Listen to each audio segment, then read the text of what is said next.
The arrest of Andrew Tate in Romania for suspected rape and sex offences has intensified the controversy about the social media superstar. He's an icon to schoolboys and young men with his playboy lifestyle, his macho advice on how to strike it rich and attract young women. His opponents, though, see him as a dangerous misogynist who boasts of abusing women and making a fortune by radicalising young men. So, how is this notorious so-called moral entrepreneur and others like him able to exert so much influence?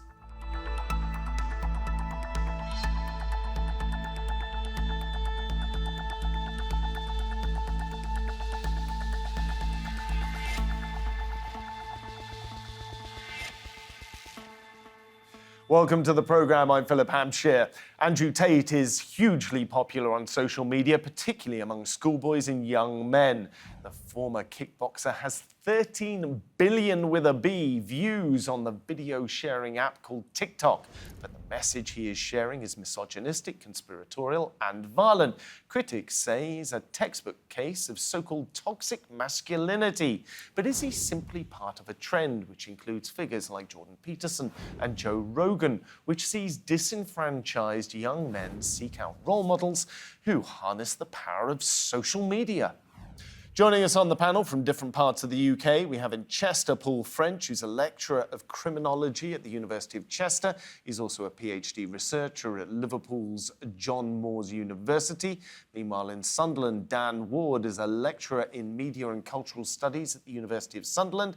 And in Coventry, we have Marcus Maloney. He's assistant professor in sociology at Coventry University. So first of all, before we get started, gentlemen, thank you very much for joining me today. Let's have a brief run through for the audience who may not be as intimately familiar as we are with who Andrew Tate is. Here exactly is who he is. He is a 36-year-old former professional kickboxer turned notorious, and I use that word advisedly, social media celebrity. With a jet-set lifestyle, he brands himself as the most influential person on the planet, which Kanye West might not be too pleased over. He has 13 billion views on the video-sharing app TikTok and close to 5 million on Twitter. Twitter, in fact, banned him for saying that women should bear responsibility for being sexually assaulted. Self-proclaimed misogynist, he calls himself that, and so-called king of toxic masculinity is condemned by critics for his prejudice against women. He says he's an amazing role model who promotes hard work and self-reliance to young men. So, Paul, I'm going to pass it across to you. What fuels a man like Andrew Tate and the various other influencers who are in that genre? Well, I think it's worthwhile taking from a bit more of a broader perspective, really, to begin with at least, because it is a multifaceted phenomenon, really, is the Tates of the world. So in my research, I tend to look at the hierarchy, so-called hierarchy of credibility in the mainstream, perhaps. So we get our information, what we would deem as credible, traditionally from the likes of political leaders, news outlets, so on and so forth. However, I do argue that the mainstream hierarchy has suffered particularly over the last 2 decades. Massive issues in being able to maintain its credibility, its trustworthiness, onto, and then just a whole raft of scandals, really.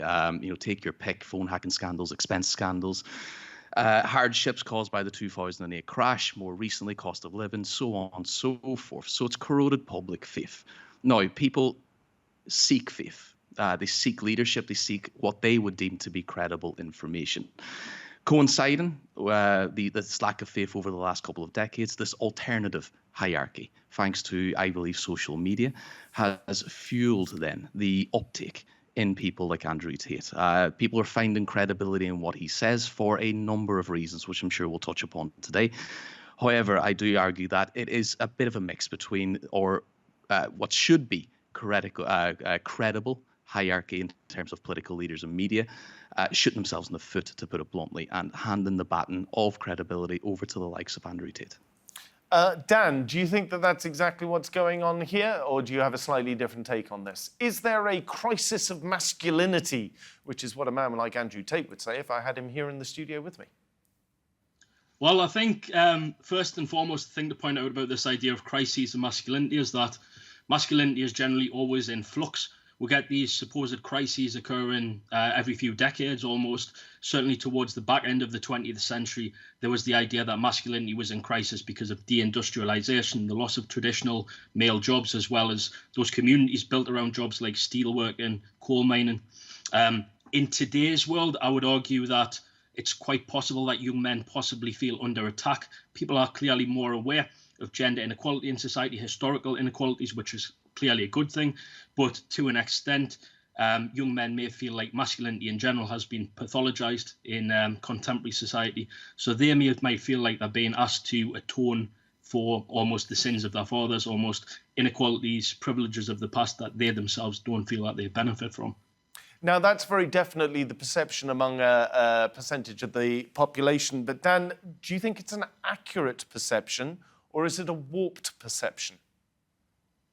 I mean, I think that there is some truth in it to an extent, because I think certainly equality has come on leaps and bounds in terms of women's access to corporate positions, to the workplace, in terms certainly of calling out those sexual abuses of the past with things like the Me Too movement. But I would argue that terms like toxic masculinity, male privilege, which in the past certainly had their uses and applications, have perhaps been extended beyond this to, again, pathologize a whole raft of male behavior.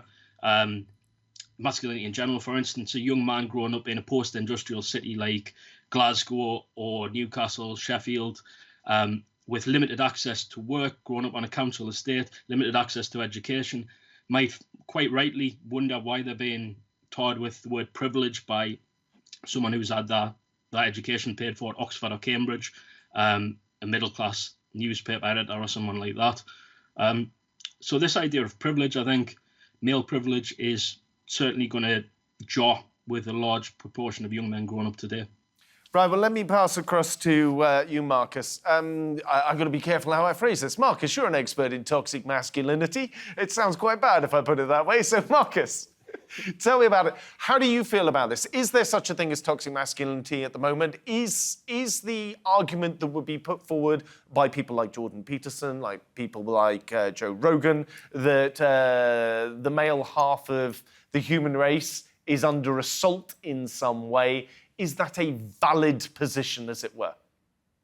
I mean, one of the problems, I guess, is with a concept, with a term like toxic masculinity, is that it begins, very useful in terms of understanding the position of men and the sort of actions of men, and then it sort of just takes off, and to some extent it does become a cliche.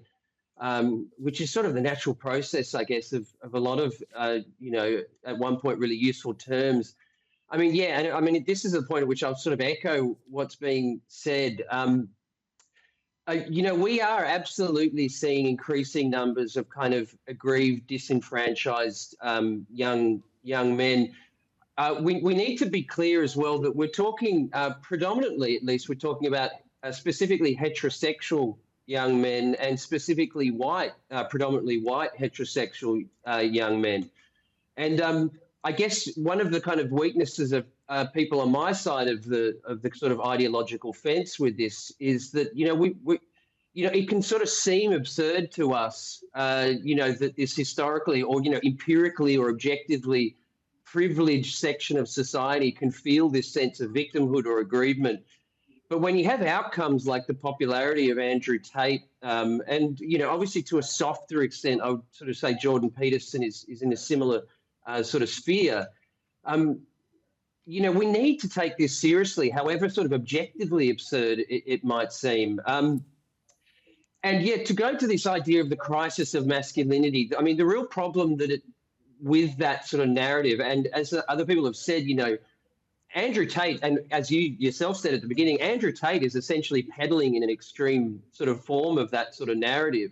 But the problem with that is, they do sort of identify a real genuine grievance by a section of society, but then it sets itself against this kind of, nostalgic fantasy of what traditional masculinity was as this sort of great thing that needs to be reclaimed. And if young men can reclaim it, then their problems will be solved.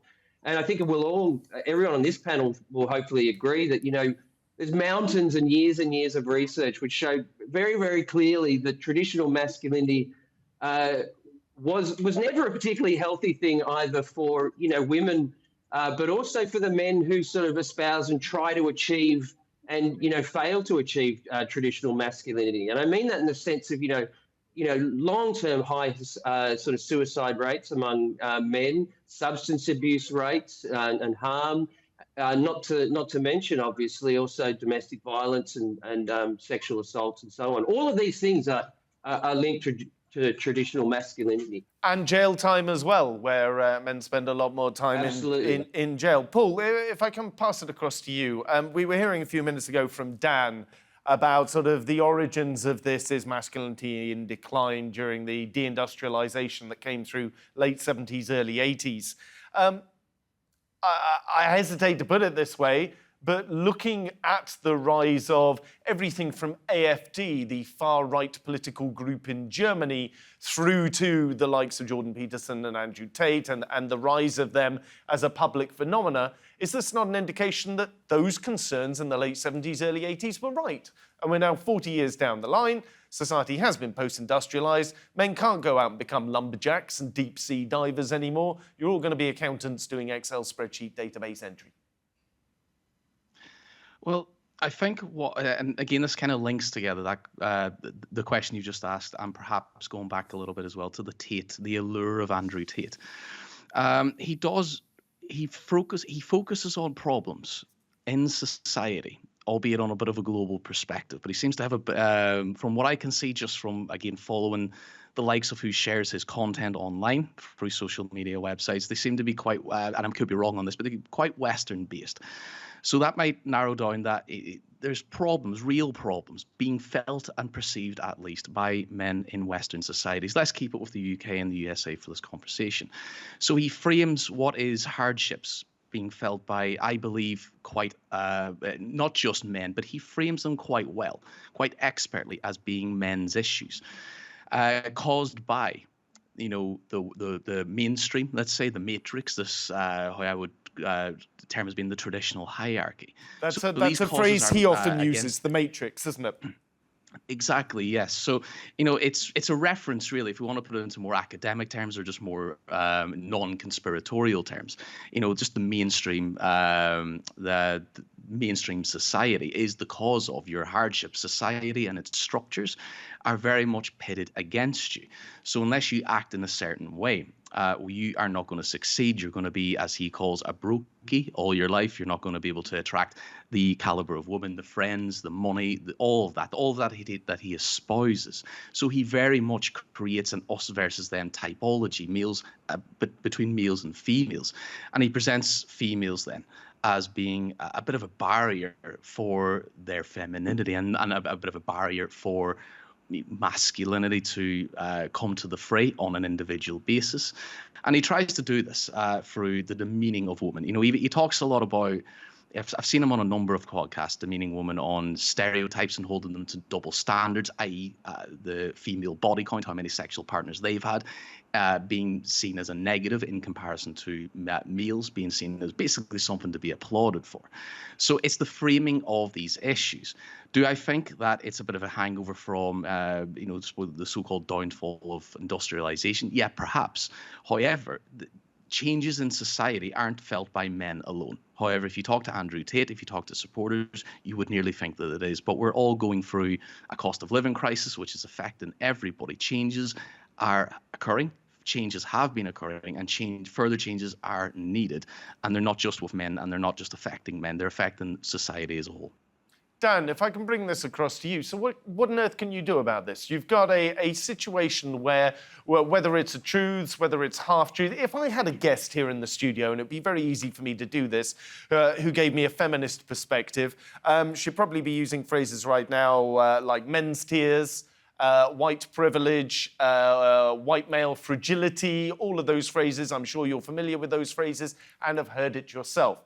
So when you have a block of society who is that adamantly, if you like, in antithesis of someone like Andrew Tate, is it not easy for young men, 17, 18-year-old boys, to look at him and go, actually, he's got a good point?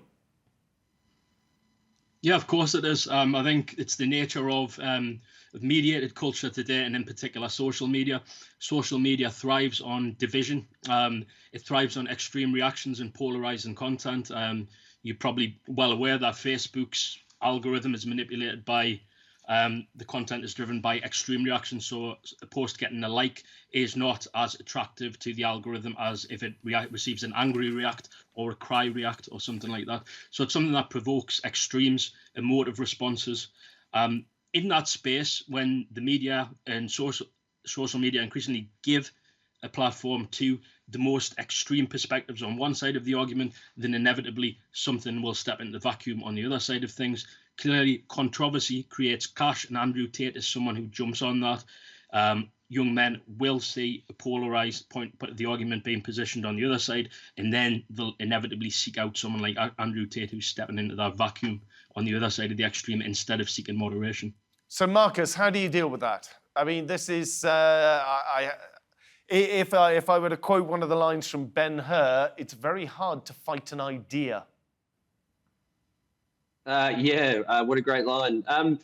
Well, I should say academics are very good at describing and theorizing problems. Historically, we've never been so good at solving those problems, sadly. I mean, I think if we think in terms of, what Paul's article is all about, which is about establishment sort of voices and leadership. The question is, what does mainstream society do with an issue like this? I mean, the first thing that I think needs to be said is that, men's health practitioners and mental health practitioners right now are doing a lot of really good work. The problem, or the limits that they have, unfortunately, is that they're always dealing with the aftermath, the sort of the broken stage of this, which, in terms of as a broader social issue, it's sort of too late at that point.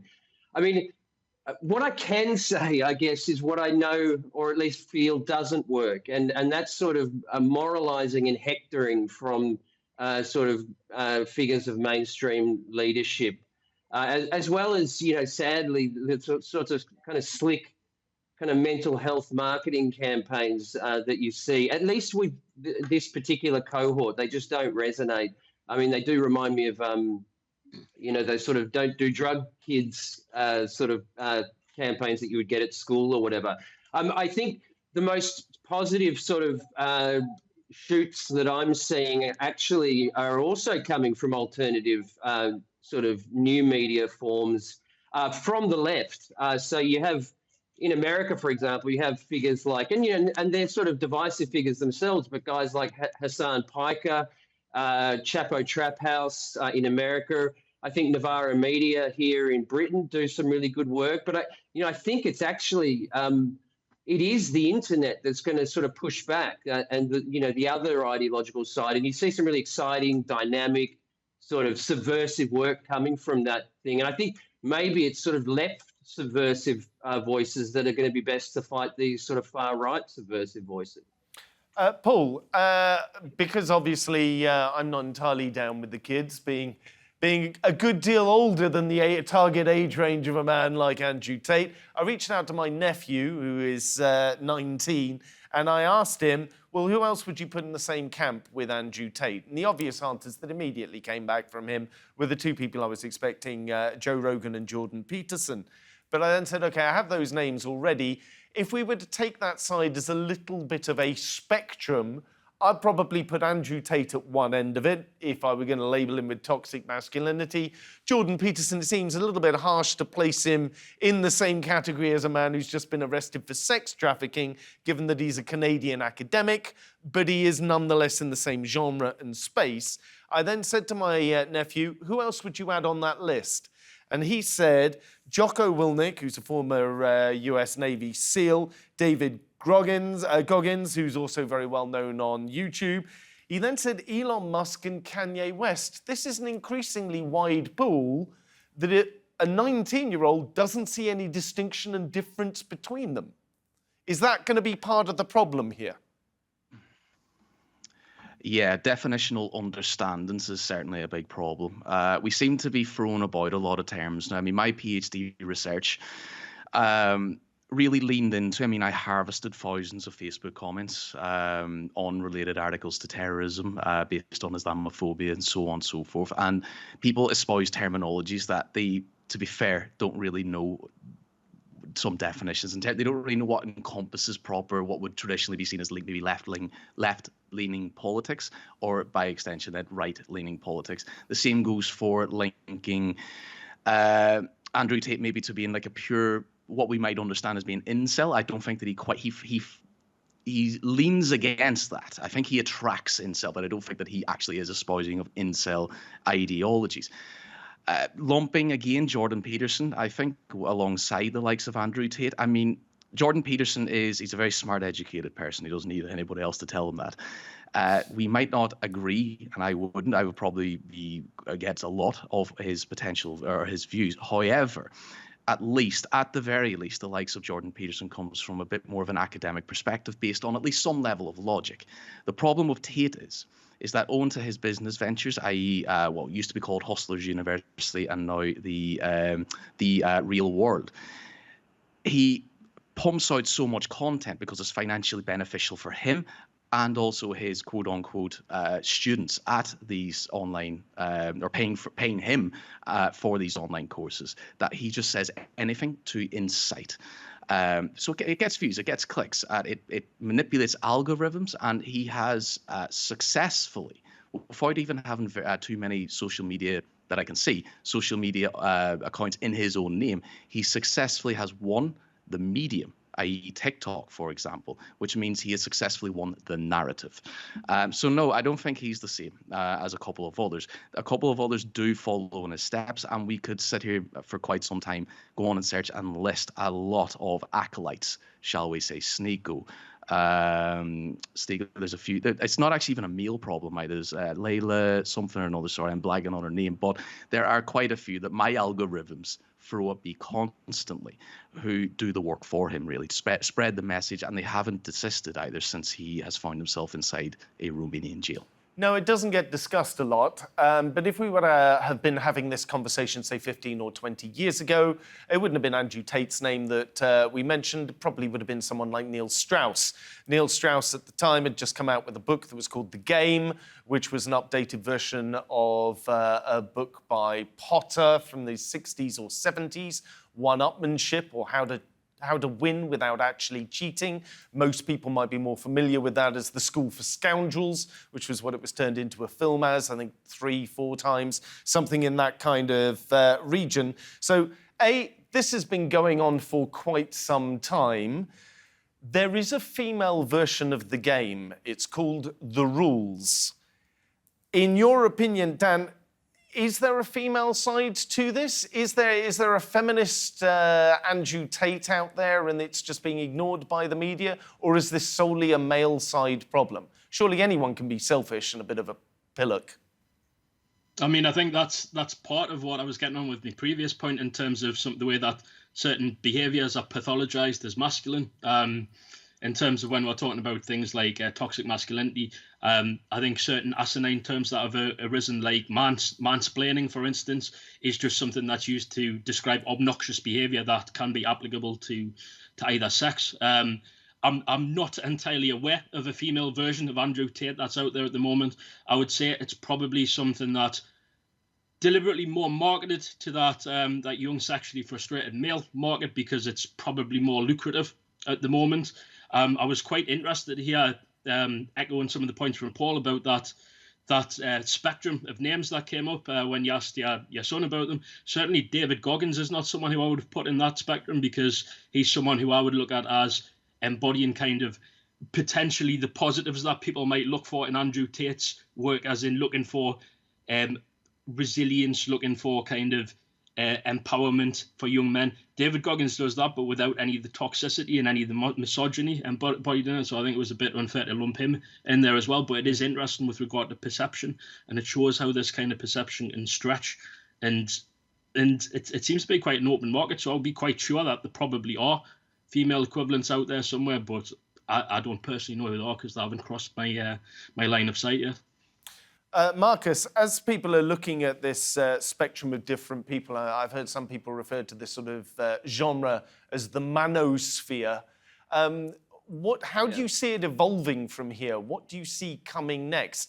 The whole thing about social media is it does best when it's shocking. Once you've already had people within your particular genre being arrested for sex trafficking, where does it go from here? I can't help but agree that, in order for the next Andrew Tate to sort of, position themselves, and I mean, obviously you see a similar thing with the Kanye West phenomenon, the only way you can do that is to sort of get worse, essentially. I mean, and again, in terms of pushing back on that, I mean, I see a vitality in the kind of subversive content coming from the left, which I would argue is more good faith content. Yeah. Well, thank you very much, all three of you, for coming in today and agreeing to talk about this topic.